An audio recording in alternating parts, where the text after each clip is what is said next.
Hey students, welcome back to our channel vision academy. So हम previous lecture में हमने बात किया था क्रिप्टोगेम्स की। आज हम बात करेंगे फेनोरोगेम्स की। So let's get started with the lecture guys.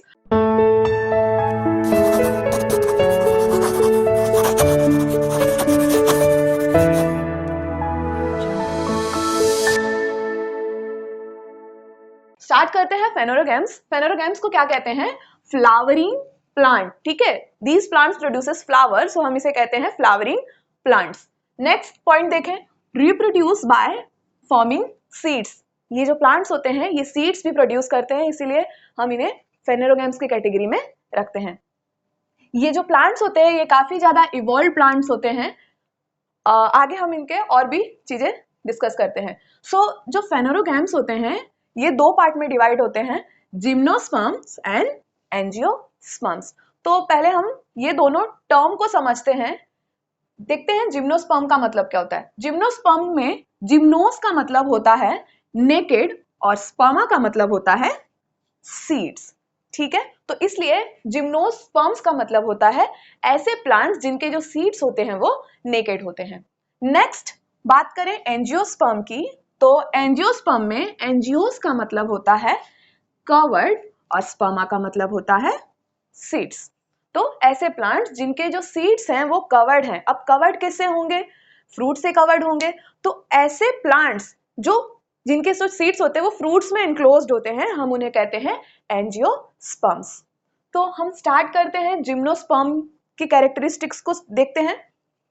First देखें तो जो जिम्नोस्पर्म्स होते हैं इनके सीड्स कैसे होते हैं? नेकेड। नेक्स्ट, ये जो प्लांट्स होते हैं एवरग्रीन होते हैं, हमेशा हरे भरे रहते हैं, पेरेनियल होते हैं और काफी वुडी होते हैं। वुडी का मतलब क्या? जो इनका जो स्टेम रीजन होता है वो काफी वुडी होता है। ठीक है। Next, stems are without branches. As you can see in diagram, आप देख सकते हैं कि डायग्राम में जो ये ट्री है इसमें आपको कोई ब्रांचेस नहीं दिखाई देंगे। ठीक है, एक बड़ा सा स्टेम है और फिर एक क्राउन जैसा स्ट्रक्चर है, ब्रांचेस नहीं प्रेजेंट होते हैं। Leaves form a crown. Leaves क्या फॉर्म करते हैं? क्राउन फॉर्म करते हैं। ये जैसे कि कोई किंग होते हैं, किंग का जो क्राउन होता है कैसा होता है, वैसे ही ऐसा लगता है ये जो प्लांट्स है उसने क्राउन पहने हैं हरे भरे से। ठीक है, तो लीव्स क्या फॉर्म करते हैं? क्राउन। एग्जाम्पल्स देख लेते हैं। साइकस, पीसिया जिसे हम कहते हैं क्रिसमस ट्री, नेक्स्ट पाइनस जिसे देवदार कहा जाता है। ये कुछ एग्जाम्पल्स हैं जिम्नोस्पर्म के। ठीक है, यहाँ पे मैंने साइकस का डायग्राम बनाया है, आप समझ सकते हैं। यहाँ पे देखिए जो स्टेम है काफी ज्यादा वुडी है और क्राउन जैसा लीफ है। नेक्स्ट अगर बात करें तो एंजियोस्पर्म। एंजियोस्पर्म्स कैसे होते हैं? इनके जो सीड्स होते हैं ये कैसे होते हैं? Enclosed. Next, flower develops into fruits and seeds are formed within fruits. मतलब जो फ्लावर डेवलप होगा वो उसके बाद वो फ्रूट में कन्वर्ट होगा। ठीक है, फ्रूट में कन्वर्ट होगा और फ्रूट के अंदर सीड प्रेजेंट होगा। ठीक है। नेक्स्ट, एंजियोस्पर्म्स को हम largest group of plant on the earth भी कहते हैं, क्योंकि इस ग्रुप में, इस कैटेगरी में बहुत सारे प्लांट्स इंक्लूड होते हैं। एग्जाम्पल के लिए जैसे कि राइस, कॉर्न, व्हीट, मैंगो, जितने भी हम आसपास अपने कुछ डेवलप्ड प्लांट्स देखते हैं वो सारे एंजियोस्पर्म्स में आते हैं। यहाँ पे मैंने एक नॉर्मली एक प्लांट ड्रॉ किया है जिसमें हम देख सकते हैं कि रूट प्रेजेंट है, स्टेम प्रेजेंट है, ब्रांचेस प्रेजेंट है, लीव्स एंड फ्रूट्स, फ्लावर्स भी प्रेजेंट है।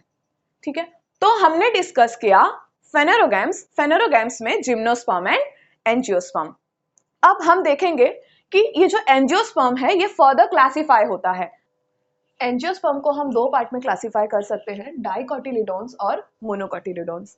यहाँ पे डाइकोटिलिडोन्स का मतलब क्या होता है? डाई मतलब होता है दो और कोटिलिडोन्स यानी कि उस एम्ब्रियो का पार्ट्स। ठीक है, तो यहाँ पे दो एम्ब्रियोनिक पार्ट है इसलिए हम कहते हैं इसे डाइकोटिलिडोन्स। नेक्स्ट, मोनोकोटिलिडोन्स में मोनो का मतलब होता है सिंगल, हमने प्रीवियस लेक्चर में भी डिस्कस किया था, और कोटिलिडोन्स का मतलब एम्ब्रियोनिक पार्ट। तो यहाँ पे मोनोकोटिलिडोन्स मतलब कि सीड के अंदर सिंगल एम्ब्रियोनिक पार्ट प्रेजेंट है, तो मोनोकोटिलिडोन्स। नेक्स्ट यहाँ पे मैंने लिखा है डाइकोट्स का मतलब क्या होता है? जिसके पास टू कोटिलिडोन्स प्रेजेंट है, और मोनोकोट्स का मतलब क्या होता है? जिसके पास सिंगल कोटिलिडोन्स प्रेजेंट है। अब आइए हम देखते हैं डाइकोट और मोनोकोट में डिस्टिंग्विश क्या है, डिफरेंस क्या है। तो हम कुछ पॉइंट्स को डिस्कस करेंगे डाइकोट्स के लिए और मोनोकोट्स के लिए। पहले सीड की अगर बात करें तो डाइकोट्स में सीड कैसा होता है, 2 कोटिलिडॉन्स होता है और मोनोकोट्स में सिंगल कोटिलिडॉन्स होता है। रूट की अगर बात करें तो रूट डाइकोटिलिडॉन्स में वेल डेवलप्ड होता है, पूरी तरीके से डेवलप्ड होता है। प्राइमरी टाइप ऑफ रूट पाया जाता है जिसे हम कहते हैं टैप रूट। यहाँ पे आप डायग्राम में देख सकते हैं एक सिंगल थिक रूट निकल रहा है जिसको हम लोग बोलते हैं प्राइमरी रूट। प्राइमरी रूट से आप देख रहे हो ऐसा छोटे छोटे रूट्स निकल रहे हैं जिसको हम बोलते हैं सेकेंडरी, फिर टर्शरी, ऐसे करके रूट्स डिवाइड होते हैं। तो जो सबसे बीच का पार्ट है उसे हम बोलते हैं प्राइमरी रूट, जिसको हम टैप रूट भी कहते हैं। नेक्स्ट अगर देखें तो फाइब्रस रूट होते हैं मोनोकोटिलिडोन्स में। इसमें क्या होता है, फाइबर जैसे रूट्स पाए जाते हैं, जैसे कि आप देख सकते हैं। हम एग्जांपल के लिए ऑनियन का देख सकते हैं, ऑनियन के रूट आप देखे रहोगे काफी ज्यादा छोटे पतले पतले फाइबर्स पाए जाते हैं, ठीक है, तो वो कैसा होता है, फाइब्रस रूट। नेक्स्ट अगर बात करें स्टेम की तो डाइकोटिलिडोन्स में स्टेम जो बहुत ही स्ट्रांग होता है, हार्ड होता है। एग्जाम्पल के लिए बनियान ट्री, ठीक है, आपने बनियान ट्री देखा ही होगा, काफी ज्यादा थिक स्ट्रांग उसका स्टेम प्रेजेंट होता है, ठीक है। नेक्स्ट अगर देखें तो मोनोकोटिलिडोन्स में हम देखेंगे कि जो उनके स्टेम होते हैं किसी किसी एग्जाम्पल में देखें तो वो हॉलो होता है, जैसे कि बैम्बू का स्टेम आप देखोगे बीच में से वो खाली रहता है। नेक्स्ट फॉल्स, जैसे कि बनाना का प्लांट आपने देखा होगा, बनाना में जो स्टेम होता है वो एक्चुअल में आप देखोगे तो वो स्टेम नहीं दिखाई देता, पूरा ग्रीनिश कलर का दिखाई देता है। हमने क्या देखा है, स्टेम कैसा होता है, ब्राउनिश कलर का हिस्सा जो होता है, ठीक है, तो हम उसे फॉल स्टेम भी कह सकते हैं। और अगर ऑनियन की बात करें तो उसमें स्टेम कैसा होता है, डिस्क लाइक होता है। आपने ऑनियन देखा होगा, उसके कितने सारे लेयर्स निकलते हैं, यानी वो डिस्क है, ठीक है।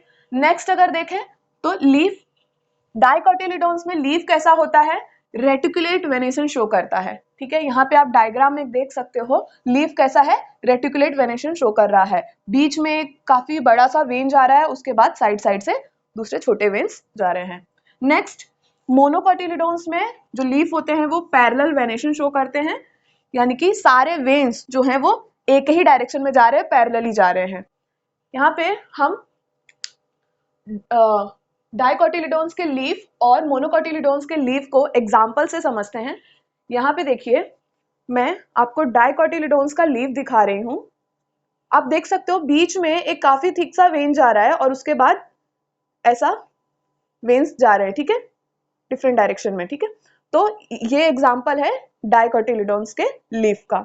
नेक्स्ट अगर बात करें तो मोनोकोटिलिडोन्स के लीफ का, तो आप देख सकते हो ये है कोकोनट का लीफ।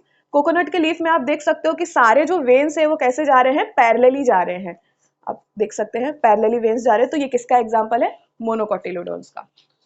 नेक्स्ट अगर बात करें लास्ट पॉइंट की तो फ्लावर, डाइकोटिलिडोन्स में जो फ्लावर होते हैं उनके 4 से 5 हिस्से होते हैं। किसी किसी फ्लावर में 4 हिस्से पाए जाएंगे, यानी 4 पेटल्स होंगे, और किसी किसी फ्लावर में 5 पेटल्स होंगे।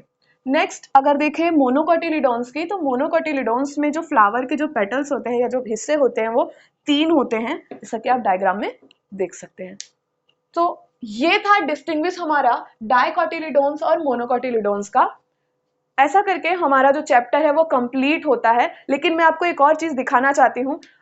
मैंने बात किया डाइकोट्स और मोनोकोट्स के सीड्स का, ठीक है, तो सीड्स में अगर हम एग्जाम्पल के तौर पे देखें तो मेरे पास पीनट्स है, ठीक है। पीनट्स को अगर मैं इसको प्रेस करूं थोड़ा सा या फिर मैं उसका आउटर कवरिंग निकालूं तो ये मुझे इक्वल 2 पार्ट में डिवाइड होके दिखाई देगा, आप देख सकते हैं, ठीक है। तो ये क्या है एग्जाम्पल डाइकोटिलिडोन्स का। नेक्स्ट अगर बात करें मोनोकोटिलिडोन्स की, तो इसका एग्जाम्पल मेरे पास है मेज का। ये मेज अभी थोड़ा ड्राई है, अगर आप प्लांट उसका जो रियल मेज है उसका अगर आप देखेंगे तो वो उसमें आप लेयर निकालेंगे तो आपको इक्वल पार्ट में डिवाइड होते हुए नहीं दिखाई देगा। अगर आप उसे प्रेस करेंगे तो वो इक्वल पार्ट में डिवाइड होते हुए नहीं दिखाई देगा। तो वो एग्जाम्पल किसका है, मोनोकोटिलिडोन्स का। तो हमने देखा डाइकोटिलिडोन्स और मोनोकोटिलिडोन्स के बीच का डिस्टिंग्विश। ये 2 मार्क्स का क्वेश्चन आता है, तो आप इसको प्लीज अच्छे से पढ़िएगा। सो चलिए हम स्टार्ट से रिवाइज कर लेते हैं हमने क्या क्या ये चैप्टर में सीखा। तो हमने सबसे पहले देखा कि प्लांट को हम क्लासिफाई करते हैं 2 हिस्से में, क्रिप्टोगैम्स एंड फेनेरोगैम्स, ठीक है। क्रिप्टोगैम्स में 3 और डिविजन्स आते हैं, जैसे कि थैलोफाइटा, ब्रायोफाइटा एंड टेरिडोफाइटा।